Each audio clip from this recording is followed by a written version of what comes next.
Está tratando de um tema que hoje é a principal preocupação do brasileiro, não só do carioca e do paulistano, mas de todas as grandes capitais, interior de todo esse nosso Brasil. Segurança pública, ou seja, ou melhor, insegurança pública. Ontem, o sequestro de um ônibus no Rio de Janeiro ganhou as manchetes de todos os jornais do Brasil. O criminoso se entregou à polícia militar depois de manter 16 pessoas dentro do veículo. Nessas 16 pessoas tinham crianças e idosos. Esses reféns ficaram sob a mira de arma de fogo por cerca de 3 horas. O artista, identificado como... Artista entre aspas, né? O bandido, identificado como Paulo Sérgio Lima, que foi o sequestrador, já tem passagem na polícia e já foi detido por roubo em 2019. Estava no regime semiaberto e tinha um pedido de prisão parado há mais de um ano na justiça. Quer dizer, um pedido não apreciado. Além disso, a Central de Monitoramento da Secretaria de Administração Penitenciária chegou a comunicar por 6 vezes à Vara de Execuções Penais sobre a situação irregular desse homem, que descumpriu todas as regras de uso da tornozeleira eletrônica. Bom, não tenho outra palavra aqui a dizer, vocês estão olhando as imagens, mas não tenho outra palavra senão a dizer que avacalhação. Como é que o Estado, o poder público, dessa maneira desorganizada, incompetente, desleixada, tem a pretensão de proteger a população? Infelizmente, no Brasil, a única coisa organizada é o crime. Nós estamos falando o seguinte: primeiro, alguém perigoso, um assaltante perigoso, que teve a progressão para o regime semiaberto. Primeiro lugar, embora a progressão para o regime semiaberto dependa do cumprimento de um determinado período de tempo no regime fechado, ele fica preso, cumpre um período de tempo e vai para uma colônia penal. Não é só cumprimento do tempo. O juiz tem que analisar, o juiz de execução, o Ministério Público, se ele preenche merecimento, requisitos subjetivos. Ele pode estar lá ou ele ainda é perigoso? Não é porque cumpriu o período da pena que automaticamente já se prorroga. Já basta a prorrogação automática no ensino público. Agora, prorrogação automática do jeito que está em regime fechado e vai para o regime semiaberto sem ter mérito. Segundo, no regime semiaberto ele tem que ficar dentro de uma colônia penal. Não tem que ficar na rua com tornozeleira. Isso não é regime semiaberto, não. Regime semiaberto é ficar dentro de uma colônia penal, se dedicando a atividades industriais ou agrícolas, dormindo em alojamentos, tal, tendo direito à saída temporária, que agora pode ser revogada, mas não é ficar na rua. Terceiro, tinha um pedido de prisão de um novo processo pendente de decisão. Está onde o processo? Está dormindo nas prateleiras? É processo eletrônico, ninguém analisa o que está acontecendo? Qual é a resposta que tem que ser dada à sociedade? E, finalmente, tornozeleira eletrônica. Estão pegando indigente com tornozeleira eletrônica de bandido. Já não está monitorando mais nada. Então eu vou começar aqui com o nosso advogado experiente, advogado criminalista, mas que é um advogado de policiais militares, mas eu respeito também todos os advogados criminalistas, porque todo e qualquer réu tem direito à defesa. Sem um advogado criminalista, o Estado se transforma num leviatã acusatório. Minha homenagem e meu respeito aos advogados criminalistas. Fazem um papel importante para a democracia. Mas, no caso do Tawil, ele optou por defender policiais militares.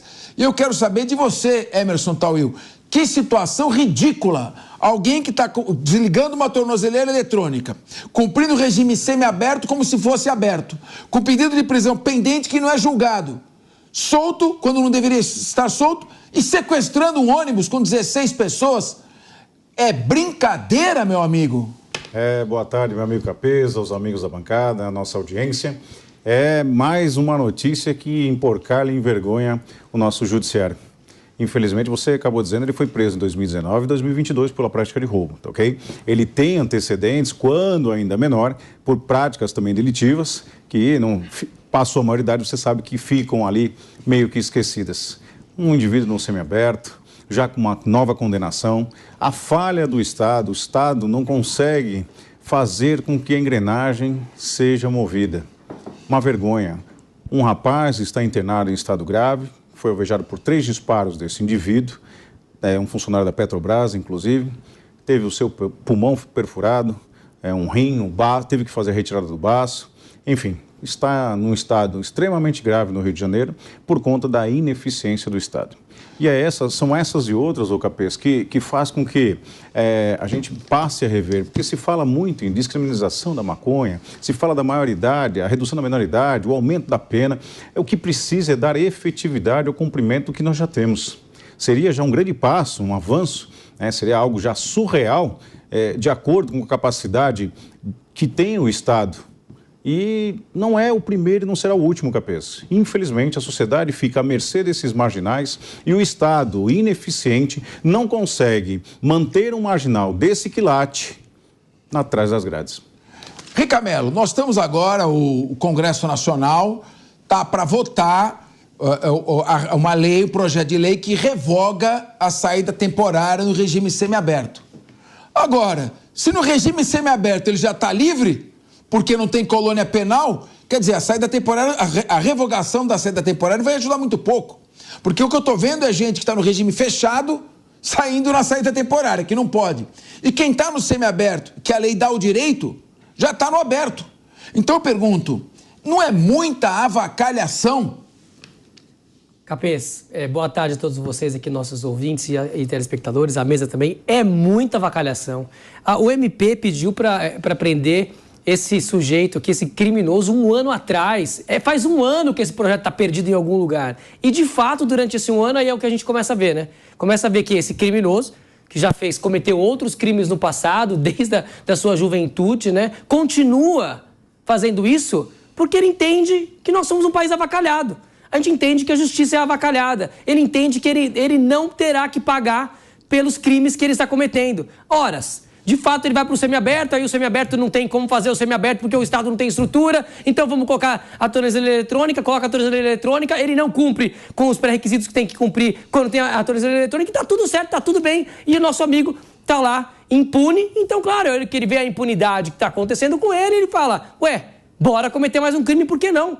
Ou seja, é um profundo estado de insegurança que traz a população e que traz para a gente.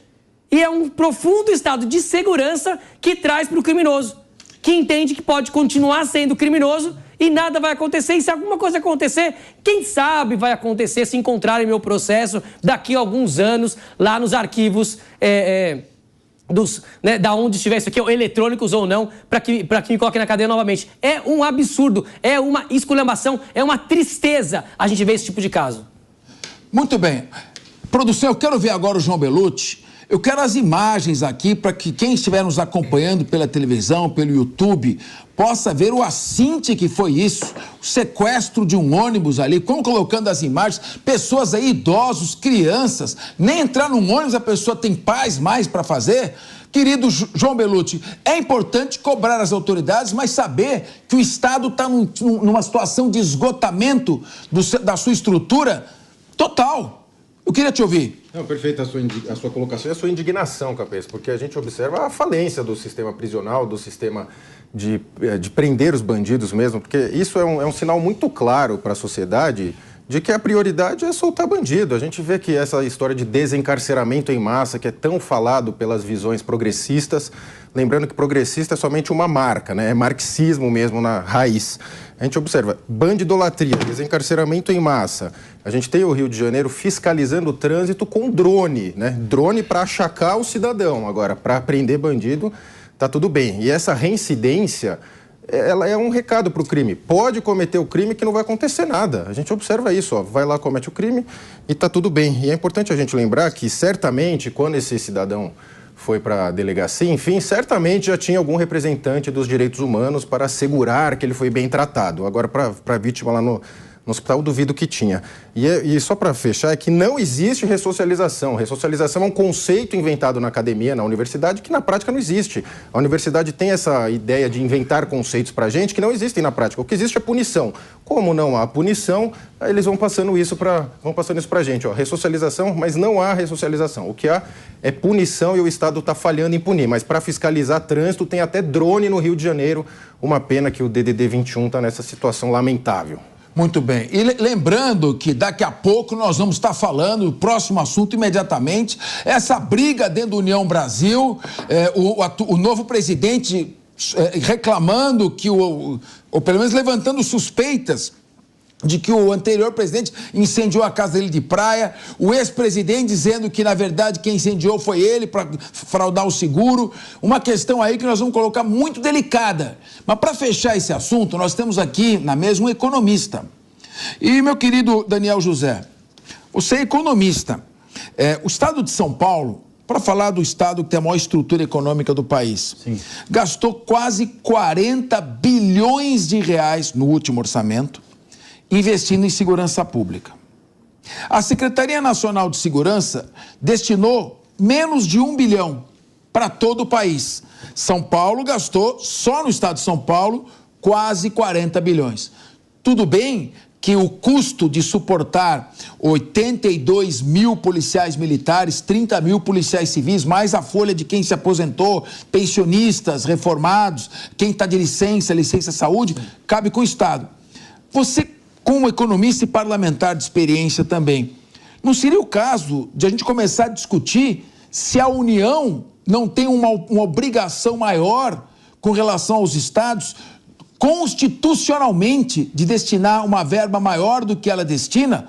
Afinal de contas, ela fica tranquila ali, só supervisionando, quando ela fica com a maior fatia do orçamento. Tem 60 bilhões para dar de emenda parlamentar, 16 bilhões de lei Rouanet, e não tem como transferir mais recursos para os estados? Concordo exatamente com isso, Capês. É uma crítica muito válida, porque a cada 100 reais que é coletado de impostos em São Paulo, voltam 7. Isso é um número que todos conhecem, ou seja, o nosso sistema tributário é um sistema que concentra muitos recursos em Brasília.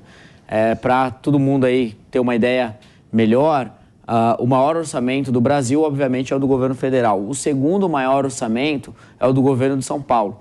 Só que o governo de São Paulo tem um orçamento quase 20 vezes menor que o do governo federal. Ou seja, boa parte dos recursos públicos no Brasil são concentrados em Brasília. E quando você atribui a responsabilidade da segurança, da execução de todos os serviços de segurança, encarceramento, majoritariamente aos estados, pegando só um resquício para o governo federal e um papel muito mais de supervisão, então que os recursos públicos sejam destinados de forma adequada. A mesma coisa também, não só para a questão do executivo, mas também para o judiciário. Sabe, é inadmissível que, nesse caso, o pedido de prisão definitiva, né, tenha sido feito há mais de um ano atrás e que nada foi feito no judiciário. A gente tem um dos judiciários mais caros do planeta e um dos mais ineficientes também. Então, é um colapso sistêmico. Acho que não tem como avaliar essa situação só olhando para um ponto.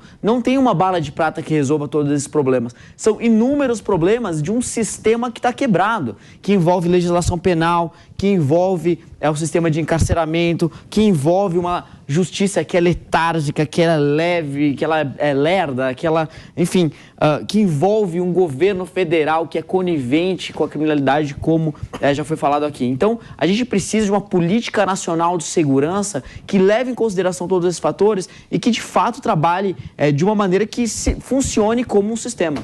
Muito